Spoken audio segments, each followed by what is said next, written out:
우주를 여행하는 건 정말 흥미로운 일입니다. 우리가 지금껏 보지 못한 새로운 세계가 존재하는 곳이니까요. 그런데 머지않아 이 우주를 탐사해 볼 수 있는 시기가 올지도 모릅니다.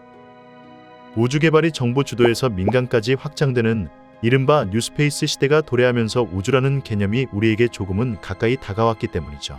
이미 미국을 비롯한 선진국에서는 민간을 중심으로 기술 혁신과 투자가 이루어지고 있지만 한국의 경우 민간 부문의 참여가 아직까지는 약한 것이 현실입니다. 하지만 그렇다고 해서 우리나라가 우주 개발 분야에서 완전히 뒤처지고 있는 것은 아닙니다.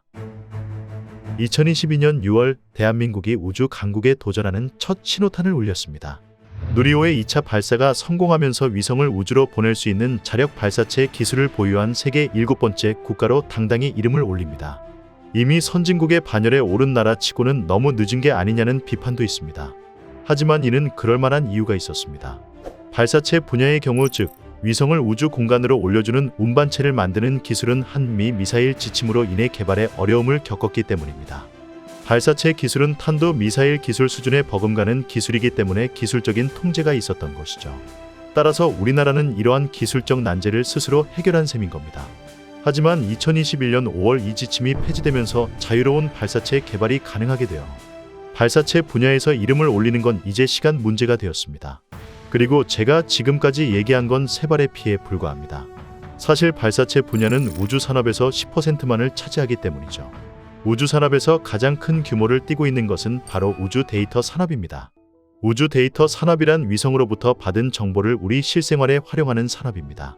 우리가 일주일 내에 날씨를 알 수 있는 것, 내비게이션을 통해 올바른 길로 갈 수 있는 것, 직접 가보지 않아도 로드뷰를 통해 장소를 살펴볼 수 있는 것 등등 모두 인공위성의 우주 데이터를 활용한 것이죠.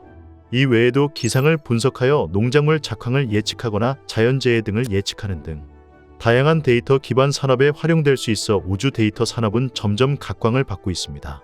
그렇습니다. 앞으로 대한민국이 나아가야 할 방향은 정해져 있습니다.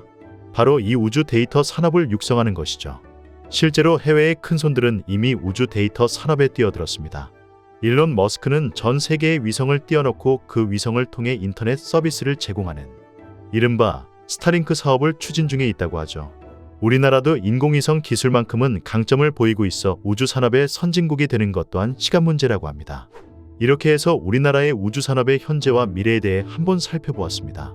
무한한 가능성이 펼쳐진 공간인 우주, 다가올 새로운 우주 시대에 우리도 한번 한 걸음 내딛어 보는 건 어떨까요?